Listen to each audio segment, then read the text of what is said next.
Now I'm so up to my ears in bills that I'm just trying to make it to the next paycheck. I get a chance to help somebody one time, and everybody's kissing me like I cured cancer. Anybody would have done the same thing. I was just in the right place at the right time." Sara was indignant. No, they wouldn't have done the same thing. Jeff was surprised to hear her voice breaking and could tell she was beginning to cry. The intensity of her reaction caught him off guard. "If you haven't done enough in your life up to now, then change it when you get out of here. Don't you ever let me hear you put down what you did for Paige. Did you ever think maybe you were in that alley for a reason?" Jeff was sorry she was upset and didn't want to antagonize her, but he also couldn't let it go. "What, you mean some master plan? Come on, do you really buy that? Why would I get to wipe away a whole life of mediocrity with one good deed?" She touched his face gently, trying to soften her tone. "What about that deed? Have you considered that she could have died if you hadn't helped her? You want redemption? Try thinking about her life after that if she had survived." She paused and Jeff could hear a quiet sob. "Nobody's saying you get a free pass for life because of what happened, but you damn well better believe we are all grateful for what you did. You know, I've been here getting to know you for a month, and you are a very good person. I'm not sure why you doubt yourself, but I don't." Jeff sat quietly, trying to absorb what she said. Sara was the only person who told him what she thought without trying to soften it. He respected her opinion highly. "Maybe you're right, but it's just so overwhelming. I'm really happy she's all right and I don't regret anything I did. I just feel like the media, your family, the hospital staff, it's just so much to deal with. How many times can you listen to someone say thank you or tell you how wonderful you are before you just don't know what to say back?" Sara didn't know what else to say. The doctor warned them that Jeff could feel overwhelmed. Now that she listened to his concerns, she understood him a little better than before, and it made her feelings for him even stronger. Knowing the way he felt made it even harder on her, considering what she would have to do. Luckily, it was time for her to go. She didn't know how to keep herself together another minute. She kissed him on the cheek again and told him that he worried too much. It would be a couple more days until the bandages came off, and then he'd feel more like himself. She quickly got out before she lost it altogether. The next night, Jeff waited impatiently for 5 o'clock. He wanted to apologize for his sour mood the previous day. An unexpected voice startled him. "Hi, Jeff. How are you feeling?" "Paige, what are you doing here?" He realized how insensitive that sounded and quickly corrected himself. "I mean, it's great to talk to you. It's been almost a week, but Don't worry, I know what you mean," Paige said with a sad smile. "Sara wasn't feeling well, so she asked me to make sure you were okay." Jeff tried to hide his disappointment, not wanting to hurt her feelings. "Well, I am glad you're here. You can answer a question that's been bothering me for weeks." He paused for effect. "Did you really have a crush on the guy who ran the roller coaster?" He heard her outraged laugh and felt her punch him in the leg. They hung out together for the rest of the night. Jeff remembered Sara's take on his situation and let Paige spoil him. He could tell it made her feel good, and there was no reason for him to feel bad about enjoying her attention. He really did adore her. She was a sweet kid. He thought about Sara's comment about what Paige's life would have been like if he hadn't been there and shuddered. He couldn't imagine someone like her having to deal with that kind of pain. At the end of the evening, Paige got ready to leave. Jeff didn't want to put her in the middle of anything, but had a bad feeling. "Paige, are you all going to be here tomorrow when they take the bandages off?" She understood precisely what he was asking and tried to sound hopeful. "If I can help it, everyone is going to be here." She felt terrible for not telling him more, but she was afraid if she interfered it would make everything worse. Sara was so stubborn. "All right, Jeff, I don't want you to get too excited one way or another. The tests show that most of the affected area has healed, which is very encouraging, but it's possible you'll have limited vision or might not be able to focus correctly for some time. It doesn't mean anything. This is just the first part of the healing process. Are you ready?" Jeff indicated he was, and felt the doctor proceeding. He kept his eyes closed and felt the bandages being removed. When the doctor told him to open his eyes, he did so, cautiously. At first, the light was so bright, he couldn't focus at all. There was a stab of fear, but he held it together, remembering the doctor's warning. Soon his eyes adjusted, and he tentatively looked around the room. It was a little fuzzy, but he saw his sister, the doctor, and Paige, who looked even more beautiful than he remembered from his quick glance in the alley. "Well?" the young woman said nervously. "Wow, Sara wasn't kidding. You really are beautiful." Paige gave an excited squeal and threw herself into his arms, crying freely.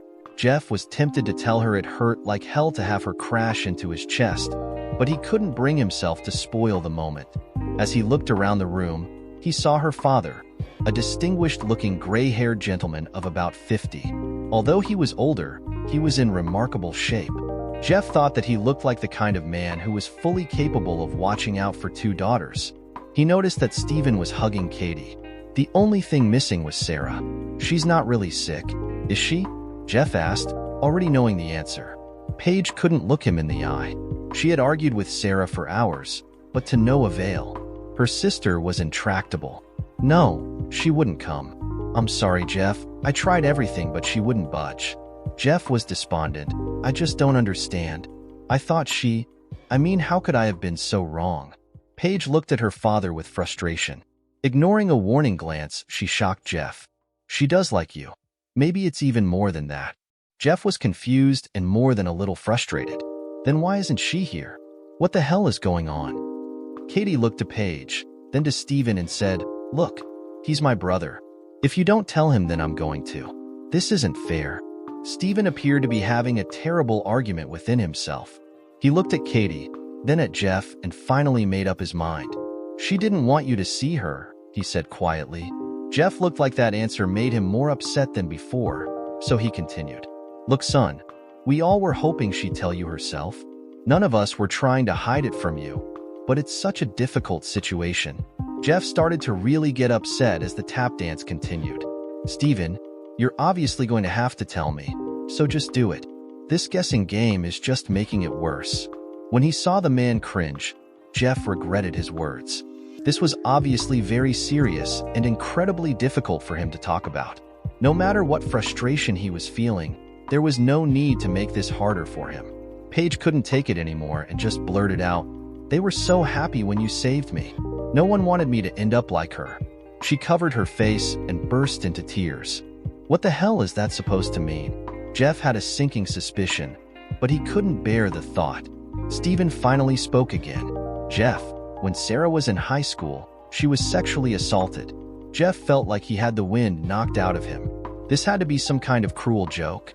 Then he remembered the wall she would put up when discussing the past, and everything suddenly made sense. "What happened?" he mumbled, wishing he didn't want to know. Paige moved to her father, putting her arm around him for support. Jeff felt twice as bad for snapping at him earlier. A father having to explain something like this must be horrible beyond words. She was grabbed off the street on her way home from school. The sick son of a witch forced her into his van, and he stopped and wiped at his eyes with the back of his hand. When she saw he couldn't continue, Paige took over trying to ease his pain. When he finished with her, she was furious. She's always been a fighter. She spit in his face and told him how weak a man he must have been to have to grab a girl off the street. He was so angry, he cut her. She stopped, unable to continue. "What do you mean?" He cut her. Katie couldn't stand to see either of them continue to relive this. "Jeff, honey," he cut her face. "She has a terrible scar all the way from above her ear to the middle of her chin." Jeff thought about the conversation they had about Paige and what her life would have been like, realizing painfully that Sara was talking about herself. He thought about all the clues that had been there, but he had never noticed. The thought of the kind of pain she must have suffered was unbearable. Finally, he couldn't take it anymore and bolted from the bed. He almost made it to the bathroom when he began vomiting. After a moment, he felt a hand on his shoulder and heard his sister's voice. "Are you all right?" "No, I'm not all right." "Why the hell didn't you tell me? I feel like such an idiot." "What exactly was I supposed to tell you? That the lovely young woman who looked after you every day had a scar? Would that have made any difference to you?" He thought for a moment. "No, but what if I said something to hurt her?" "Shit, I had no idea. That was the whole point. The reason the doctor wanted someone other than Paige to look after you is because you weren't supposed to worry about anyone but yourself. If you had been worried about hurting her feelings, it would have stressed you out. You needed to relax and heal. When Sara volunteered to take care of you, her family hoped it might help her come out of her shell. We all hoped this could somehow help both of you." She helped him up and over to the sink, where she cleaned him off. Then she said firmly, "Now come back to bed." After she helped him, he tried to decide what to do next. "Okay, now that I know what happened, some of it makes more sense, but I still don't understand. It's been what, 7 years? She still hasn't been able to find a way to get past it?" Paige sat down next to Jeff and took his hand. She dates sometimes, but never lets any guys get close. She was a virgin when it happened to her. After she recovered, she tried going back to school. She had a really hard time because she felt so self-conscious. Everyone knew what happened and treated her differently. She didn't have many friends, and some of the kids even picked on her because of it. In her senior year, one of the most popular guys in school asked her out to a school dance. She was nervous, but decided to try. Jeff noticed Steven turn away. The last few days she got cold feet and tried to back out, but I stayed on her to go out with him. The day of the dance, another girl came up to her and told her the guy had been bragging that he was going to finally get a piece of the Ice Queen, now that someone else had loosened her up. Son of a witch. Are you kidding me? Jeff didn't know what to say. He knew teenage boys could be cruel, but this was too much. Don't worry, Jeff. He never said it again, Steven said firmly. He didn't elaborate, but Jeff had a feeling he knew what happened. He hoped it was really painful. Unfortunately, the damage was done. Sara never trusted anyone after that. When she goes out with someone, it's always the same. They have a nice time, but she always finds some reason to end it before it can get serious. My wife and I homeschooled her the rest of her senior year. When she went to college, she refused to stay on campus. After her mother died, she told me there was no reason for her to move out because I needed her. The truth is, she's hiding out, and I'm afraid the longer she does, the harder it will be for her to ever get on with her life. She got a good job, but it's behind a desk talking to people on the phone. I'm afraid we just don't know how to help her more than we have.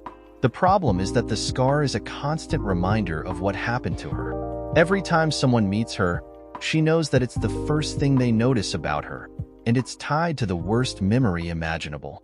I don't understand, Jeff said, unable to comprehend the pain she must have been dealing with. If she had such a hard time coping with the scar, couldn't they have done something about it with surgery? Jeff asked, unsure of how to process the information. It got better with the first couple, Steven replied. Then she refused to have any more. She said she didn't care, but I think part of it was her being scared and part was that financially, it would have wiped out her mother and me. Paige is right. Sara is incredibly stubborn and refused to consider it, no matter what we tried. Dr. Walcott told us it wouldn't be a good idea to push her. He said she needed to decide to have another surgery or live with the scar the way it was, but us trying to force her could push her away from us. Her mother and I were so afraid of doing the wrong thing. We just let it go. He looked down in frustration. You'll never understand how hard it was for me to deal with something like this. I just wanted my baby to be all right again. Paige hugged him tightly, wishing there was some way to make him feel better. Katie put her hand on his shoulder, afraid to imagine anything like that happening to one of her kids. After things calmed down, Jeff asked everyone but Paige to leave. Once they were gone, he asked softly, Paige, no more stalling. I want to know everything. I'm not going to sit here and let her walk out of my life. Paige looked at him uncertainly. She felt incredibly torn between her loyalty to her sister and the debt she felt she owed to Jeff. Before I say anything else, I need to know how you really feel about her. She's really tied herself in knots about this, and I don't want her to get hurt again. He took her hand in his and looked deeply into her eyes. Paige, I wouldn't do anything to hurt her. I think I love her. She pulled him close again, giving a relieved sob against his chest. Tell me what you want to know. Jeff had the cab take him to the address Paige had given him. He was going to go to the door, but decided to run into the small grocery store across the street to get some flowers. This wasn't going to be easy. He went through the store and found a small section with some roses. He bought a dozen and went to the counter. There were 3 open registers, so he jumped in the shortest line and waited. He wasn't paying much attention to what was going on around him as he ran through what he might say in his mind. It terrified him. Anything he said could make things worse. The information about the scar or the story didn't change his mind about anything. He felt deeply for Sara, and the only thing on his mind was that she was in pain and he had to help. It had only been a week, and he already missed her more than he could stand. He couldn't imagine what it would be like if he blew this chance. He was deep in thought when a woman's laughter caught his attention. Even though he hadn't been paying attention, there was no doubt who it belonged to. Jeff looked from person to person, afraid he had imagined it. He finally settled on a blonde woman standing at the register, about 4 customers in front of him. She was about his height, thin, with straight hair that reached the middle of her back. He couldn't see her face. As he tried to listen in on the conversation, he heard the young man at the register ask her what was wrong. She said something he couldn't make out, but he recognized the voice. "Sara?" he said, cautiously. The woman spun around to face him. She was beautiful with green eyes, high cheekbones and luscious, full lips. There was a softness to her features that he found appealing. Her looks were in stark contrast to the faded, but still prominent scar that ran all the way across one side of her face. Suddenly, Jeff realized that if he had passed her on the street a few months ago, he would have noticed the scar and thought, what a shame. The idea embarrassed him as he confronted the shallowness that would have cost him the chance to meet such a spectacular woman. Maybe he needed that time in the hospital to grow up. Suddenly, he wanted to believe in Sara's theory of a master plan. Sara heard Jeff call her name and turned so quickly that the bottle she was holding slipped from her hand. It hit the ground, smashing into dozens of small pieces.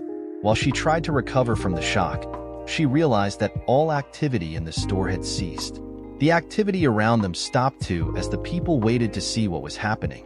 The young man at the register saw her reaction and tensed, ready to step in if this was unwanted attention. Jeff pushed past the other people in line and gently grabbed her by the shoulders. He studied every detail of the face he had waited weeks to see. There was a tear falling down her cheek, and he couldn't stop himself from wiping it away. He pulled her close slowly, afraid he might frighten her away. When she didn't resist, he closed his eyes as their lips met. She tilted her head back, and her hand involuntarily moved behind his shoulder. Jeff slowly savored their embrace, in no hurry to have it end. She returned his kiss a little shyly, but he couldn't sense any reluctance. Their kiss intensified as he held her with one hand and ran the other through her hair. He was just beginning to lose himself in the feeling of her soft lips when they were both startled by the sound of applause. Jeff broke away first, finally realizing that they were the center of attention. He turned back to Sara, intending to ask her to go somewhere more private. To his dismay, she pushed away. "Jeff, I'm sorry, I can't," she said, as she turned and ran from the store, pushing past the people in front of her. It took him a second to recover. By the time he reached the door, she was crossing the street and running up the stairs of her apartment building. "Sara, please stop," he yelled. Jeff had to wait for several cars to pass before he could cross. When he finally saw an opening, it was too late and she disappeared into her building, pulling the doors shut behind her. He buzzed her apartment for 15 minutes, but she refused to answer. Dejectedly, he turned and walked back to his car, not knowing what to do next. As he sat in the waiting room, Jeff tried to keep some spark of hope alive. Sara obviously had feelings for him. The way she returned his kiss left no doubt about that. The problem was getting past the wall she had built up over the years. She had evidently made up her mind that she would be better off without him, or maybe she thought he would be better off without her. Either way, he resolved to not give up without a fight. A pleasant-looking young woman sitting behind a desk caught his attention. "Dr. Walcott will see you now." Jeff walked through the door, and the doctor rose to greet him. "Jeff, you are looking well. How can I help you?" "Paige told me to talk to you. She said you helped Sara through her recovery and have stayed close with her over the years." The doctor frowned. "Jeff, I can't talk to you about what I discussed with a patient. You understand that, right?" Jeff met the doctor's gaze firmly. "I'm not asking you to cheat any privilege, but I need to find some way to get through to Sara. If you're as close to her as Paige said, you have to have an idea of how to help me. She hasn't been your patient for years. There has to be something you can tell me. I am crazy about her, and from what her family says, she feels the same way about me. She just won't give me the chance to get close to her." Dr. Walcott sat quietly, trying to choose his words carefully. "Well, I can talk to you in general about the way trauma victims feel. The victim of a sexual assault can have a wide variety of reactions. Some become insatiable with their desires, trying to fill a void in their emotions with the act of sex. Some even crave degrading acts because they feel unworthy of anything better. Some, and he paused looking directly at Jeff to indicate his meaning without saying it aloud, retreat into themselves. They are afraid of being rejected to the point of making themselves miserable rather than risk being hurt. Some part of their behavior can be attributed to the guilt they feel. Guilt? Jeff asked uncertainly. How could she? They feel guilty about something they couldn't control? Control is a matter of perspective, son. In some victims' minds, they continue to question if they made all the right choices. If they had done something differently, could they have avoided what happened? Everyone in their life is exposed to their trauma, so sometimes they feel like they're responsible for everyone's pain, in a way. This is incredibly difficult to cope with, and it's why therapy can be so important. In Sarah's case, she has a permanent reminder of the event because of her scar. Every time she meets someone new, she knows the first thing they notice is something that is tied into the most traumatic event of her life. To be honest, I think she uses it as an excuse to keep men at a distance. She hates it, but it's also part of her defenses. Okay, Jeff responded. So that explains why she hasn't dated much. But what about me? She already knows I care about her, and that she cares about me. What happened to her doesn't change the way I feel about her. I already know the real Sara, and she's wonderful. The doctor nodded his agreement. She is a remarkable young woman, but in a way, you are more of a threat to her than anyone. He paused as Jeff shot him a confused look. She knows you had feelings for her before you found out about her past. Now that you know, I'm sure she's afraid you might reject her. She's probably also worried about you being too nice to walk away, even though you might want to. I wouldn't be surprised at all if she has talked herself into believing that your pursuit is based on pity, which would be even more devastating to her. So let me get this straight, Jeff said, starting to get angry. If I blow her off, it's because I'm a jerk. If I try to get her to see me, it's because I'm still a jerk, but don't want to look like a bad guy? How the hell do I deal with that? Exactly, Dr. Walcott answered cryptically. How do you deal with that? Great. Now you sound like a shrink, Jeff answered, clearly frustrated. Jeff, I can't tell you any magic words to make things better. If I knew them, I would have used them with her 7 years ago. She is such a special young woman that it kills me to not be able to help her. I watch her every week, wondering if there is something I could think of. With a swift movement, Jeff's head jerked up to look at the doctor. What do you mean, every week? This time it was the doctor's turn to look confused. She volunteers here every Monday and Friday in the children's ward. She has for years. I would have thought her family would have told you that. He was surprised by Jeff abruptly rising and heading for the door. Sorry, Doc. I've got to go. Sara walked into the hospital lost in her thoughts. It was the first time back since her last night with Jeff. She had missed 3 of her volunteer dates in a row and wasn't going to miss another, no matter what. Some days it was like the kids were her reason for getting out of bed. People often complimented her on how caring she was, spending time with sick children. The truth was, her time with the kids did as much for her as it did for them. She had taken 2 days off work after her encounter with Jeff. It was so unsettling that she had no idea how to begin to deal with it yet. Part of her wished he had never come looking for her because of all the emotions it had stirred up. Part of her wished he wouldn't have left. She sat by the window of her apartment for hours, hoping he'd come back, wondering if she could have forced herself to talk to him. Jeff was a very good man. This was incredibly unfair to him, and she knew it. How could he have any idea what she wanted when she didn't know herself? Paige had tried to help, but Sara had been angry with her sister for interfering and let her know it. She knew Jeff would find out her secrets eventually, but Paige had related the details from last Tuesday's conversation. Her sister had given up far too much information, then tried to defend it by telling Sara how much Jeff cared. It doesn't matter. It's my life, not yours, she had said heatedly. Although Paige had called every day, Sara refused to talk to her. She loved her sister and knew Paige meant well, but this wasn't the kind of situation that called for an 18-year-old who thought she knew everything. As she walked down the hallway, Sara thought again about what her younger sister had been through and what could have happened. She shook her head as she approached the door. I've got to call her tonight and apologize, she thought. She loves me and is just trying to do what she thinks is right. Sara even flirted with the idea of calling Jeff to apologize. She just couldn't imagine what she could say. As she entered the rec room, she knew immediately something was going on. The kids were standing around with conspiratorial looks on their faces. She put it out of her mind as several of the younger ones ran up to her. "Sara," cried Jessie, a little girl who was her favorite. She had been injured in a fire and even after several skin grafts, still had terrible scars. Jessie's mom had told Sara how much her visits had meant because the little girl identified with the caring woman who had her own scar. She hugged Jessie and gave her a kiss on the forehead. "How are you, little angel?" "Good," said the 7-year-old. "I missed you. Where have you been?" "I'm so sorry I missed the last few visits. I wasn't feeling very well. I'm better now, so I promise I won't miss any more, all right?" Jessie smiled and said mischievously, "Okay, but you owe me a promise." Sara looked at her with an amused expression. "Okay, Jessie, I owe you a promise. Anything I want?"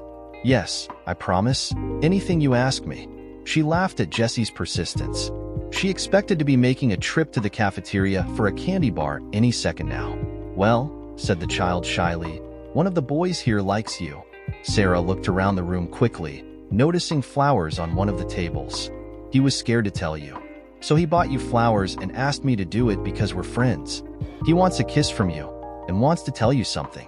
Remember, you promised." Sara was on the verge of laughing over the precocious child's demands. She tried to keep a straight face, not wanting to hurt any of the boys' feelings. The oldest child in the room looked to be 11 or 12. It would be terrible to make any of them feel like she was making fun of them. "Yes, Jessie, I promise I'll give him a kiss for the nice flowers and I'll talk to him." "So who is it?" she asked, still looking around the room. Jessie smiled wide and pointed behind Sara. "It's him," she yelled, jumping up and down. Excited to have succeeded at her mission, Sara turned and felt her knees go weak as she saw Jeff standing with a bouquet of her favorite roses. "Hi, Sara, how about that kiss?" he said as all the kids began cheering. She blushed as she looked around in embarrassment. She saw Jessie smiling with glee and knew she had no way out. Sara watched motionless as Jeff walked up to her. "You tricked me," she hissed. "You didn't give me any choice.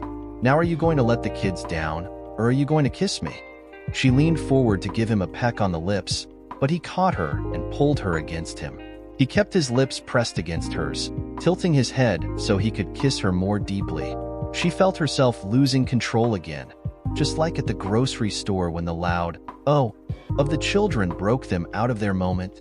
"That was nice," Jeff said in awe. "Yes," Sara replied, still struggling to hold her emotions in check. "That just leaves the talk. We can talk later. Right now I have a lot of troublemakers to thank." He turned away from her and gave Jessie a hug and a kiss on the cheek.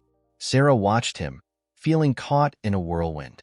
As she watched him playing with the children, seemingly without a care in the world, she thought again about how amazing he was. She knew how strongly she felt for him, but didn't know how to begin to gauge his feelings for her. She had spent such a long time building the wall to protect herself. She wondered if it was possible to let down her guard and trust someone. The one thing she was sure of was that if there was anyone she would ever be able to trust, it would be this man. Sara drove, unable to organize her thoughts. 7 years of protecting herself and not allowing anyone inside had left her unprepared to change. It scared her more than she could face. Jeff already had the power to hurt her more than any man since the attack. If she let him in further, she couldn't imagine how intense it would get. "This is crazy. I've only known him 4 weeks, she thought. Twice she had talked herself out of going to his place, but couldn't seem to make herself dial the phone. It was like the scene at her apartment, but reversed. Now she was afraid something would happen and he would change his mind. It was a fear she wasn't used to and it hit her hard. She found a parking space close to his apartment and reluctantly got out of her car. As she slowly walked to the door, Sara nervously fidgeted with her hair and clothes, trying to make sure she looked her best before he answered the door. When he opened the door, Jeff looked at her with open admiration. "Wow, you look amazing." Sara felt embarrassed, but accepted the compliment. Jeff asked her to come inside and offered her a seat on the couch. He went to the kitchen for drinks, then sat next to her. He suddenly was at a loss about what to say, so they sipped their wine in an awkward silence. Finally, Sara couldn't take it and spoke up, her voice sounding surprisingly brittle. "So how did you work that out today? I didn't realize working with kids was one of your specialties." "That was kind of a dirty trick," Jeff replied evenly. "I told you before, you didn't give me any choice. I'm not going to apologize. I would have done anything to get you to talk to me. Are you upset?" "No," she admitted, unable to suppress a smile. "I thought it was original. How did you know about me working with the kids?" "I'm not going to tell you all my secrets," he replied cryptically. His mood abruptly lightened. "I've been spending all my free time with them since Tuesday." I was surprised. It was a lot of fun, and they seemed to like me too. When I told them about my plan, they all wanted to help, especially Jessie. "You're really close to her, aren't you?" She nodded. "How did you like your new start?" When she saw Jeff's confused expression, she continued. "You told me in the hospital that you wanted to do something more important with your life. I can't think of anything more important than caring for those kids, even if you did it with an ulterior motive." "Well, I had a great time with them. I'll be happy to go with you every week," he paused. "If you want me to." Sara nodded, feeling more comfortable.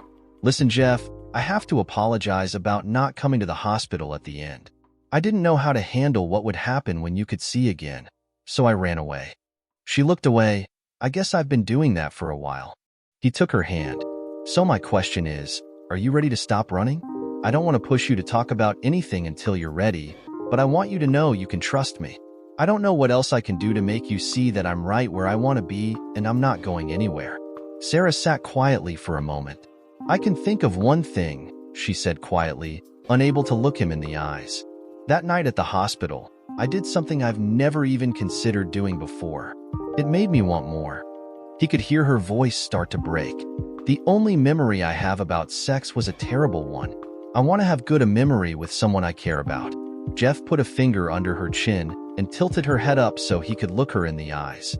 "Sara, I don't just care about you. I love you." He moved in to touch his lips against hers. He kissed her lightly, moving his lips across her cheek, her ear, then her neck. Finally, he returned to her lips, kissing her more passionately. He felt her lips part and gently began teasing them with his tongue, encouraging her to reciprocate. As his fingers gently caressed her cheek, his thumb softly traced the scar, causing her to blush. She pushed at his hand, uncomfortable with the contact. He broke their kiss and began leaving a trail of kisses along the only blemish to her features, trying to let her know he wasn't going to avoid it. After a moment, she gave up protesting and allowed him to proceed the way he wanted. When his hand moved from her face to her side, eventually rubbing the side of her jugs, she made a small, involuntarily jump. Jeff hesitated, reminding himself to be careful with her. "Let's go to my room, okay?" Sara nodded her consent and followed as he led her down the hallway. When they reached his bedroom, he watched her reactions closely. She still appeared to be nervous, although she tried to appear confident. They sat on the edge of the bed and resumed kissing for several minutes. Jeff ran his hands softly up and down her back, the touches slowly wearing down her anxiousness. When he thought she was ready, she felt the nervousness giving way to the excitement he was causing. He reveled in her reactions to his touch. For a moment, he stopped worrying about what she might be thinking and realized just how lucky he was to be with an angel like this. The fact that she still was partially dressed added to her allure. He ran his hands over her stomach, settling on the snap of her jeans, which gave way with a pop that startled her, causing another small jump. He again reminded himself to go slowly until she was ready. Continuing up, he bit at her back and shoulder a little more aggressively, noticing the skin around her neck redden as she became more excited. His fingernails were softly scraping her skin, causing goosebumps. Sara felt completely out of control. Unconsciously, now she knew exactly what she was doing. She was afraid for a moment that he was teasing her because he wasn't planning to go further. After the buildup of the last 10 minutes, she felt like she'd scream if he didn't. "Oh, Jeff, that feels so good," she moaned, relieved to finally feel him. Sara had lost all control. She never could have imagined being in this position with a man staring at her naked body. They both had wild and amazing sex. Well, it was more of love than sex. Jeff kissed her, then sat up, pausing to etch the image into his mind. Her long blonde hair was fanned everywhere, and her body was bathed in sweat. She looked so innocent and vulnerable, but there was so much more to her than just that. Jeff knew he had seen a glimmer of the woman she worked so hard to keep hidden, and it was spectacular. Although she was anxious about intimacy, Sara had given herself to him completely, with no reservations, and showed a passionate, sexual side that exceeded anything he could have hoped for. He couldn't imagine what she could ever do to make him feel more strongly than he already did. "Did you say you loved me?" he asked, a smile playing on his lips. Sara flushed. "It wasn't my fault. I was distracted."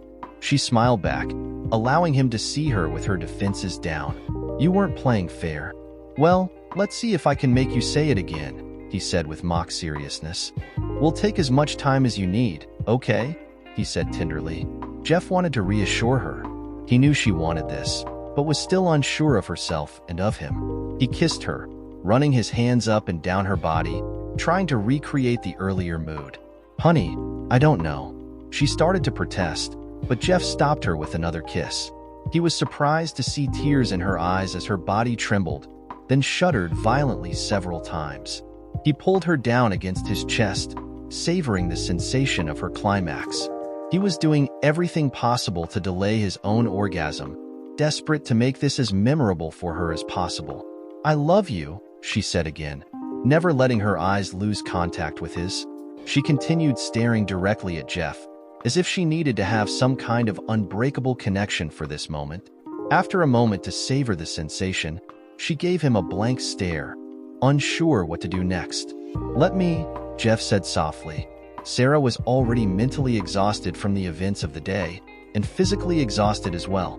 Her breaths were coming in short, uncontrollable gasps, offset by the soft moaning sounds. Finally, not trying to conceal his amusement, Jeff asked, "Was that okay?" Sara couldn't contain her laughter as she pushed him off. "I guess it will do for now," she replied playfully. Her expression turned serious. "Jeff, I meant what I said. I love you. I didn't think I could ever feel like this about anyone. When I tried staying away from you, I felt like I was dying. I'm so glad you didn't give up on me." "I meant what I said too," he said with equal seriousness. "I tried to deny it in the hospital because of the situation, but I knew it right away. I've never met anyone like you. The time you were gone made me realize I didn't want to be without you. I know how hard it was for you to trust me, but you won't be sorry." He kissed her softly, savoring the taste of her lips. They held each other for a long time, almost drifting off to sleep when they were startled by the sound of his phone. A quick check of the caller ID showed that it was Paige's cell phone. "Hi, Paige," Jeff said wearily. "What's up?" "What's up?" she said angrily. "You were supposed to call me to let me know what happened. I've been sitting here on pins and needles for an hour. Did you talk to her?" "Listen, sweetie, now's not really a good time. We talked and things look good. Can I call you tomorrow?" "Tomorrow?" she asked incredulously. "How do you expect me to wait until tomorrow? Please, Jeff, you have to tell me something. Is she okay?" Sara's head was on Jeff's chest, allowing her to listen in on the conversation. She heard her little sister's barrage of questions. It was obvious she wasn't going to let Jeff off without more of an explanation. She reached over and took the phone away from him. "Sis, Jeff's a little worn out right now," she said, looking at him with a mischievous grin. "He's going to have to answer all your questions tomorrow after he's had some rest." There was a long pause on the other end. "You mean, you too? You did it?" Paige finally managed. "Yes, Nosy. Do you think you could manage to keep this one to yourself? I know Dad likes Jeff, but this might be a little too much information." She winked at him. Sara was going to keep teasing her sister when she heard a sob on the other end of the line. "Paige, are you all right?" she asked. "I wanted this so badly," the younger girl cried. "I just wanted you to be happy. I told you he was the right guy for you." "Oh, sweetheart," Sara said, suddenly ashamed of herself. "I'm sorry I yelled at you last week. I understand you were just trying to help. If you hadn't butted in, I might not be here right now. Thank you. You come over here tomorrow morning and we'll tell you everything, all right? Besides, I owe you a giant hug, little sister." Jeff put his arm around Sara's shoulder when he saw tears in her eyes. He took the phone away from her. Paige, now you made your sister cry. I'm going to have to figure out some way to distract her, he said, flashing Sara a lustful grin. I think we'll tell you the rest when you get here in the morning. Then maybe we'll all go out with your dad for dinner and figure out what to tell him. He smiled, picturing the uncomfortable conversation, but one he believed would make Stephen very happy. He watched Sara close her eyes as his soft touches started another wave of sensations. He turned his attention back to the phone. Paige, not too early, okay? Dear listeners, please share your thoughts in the comments section below, and don't forget to like, share, and subscribe.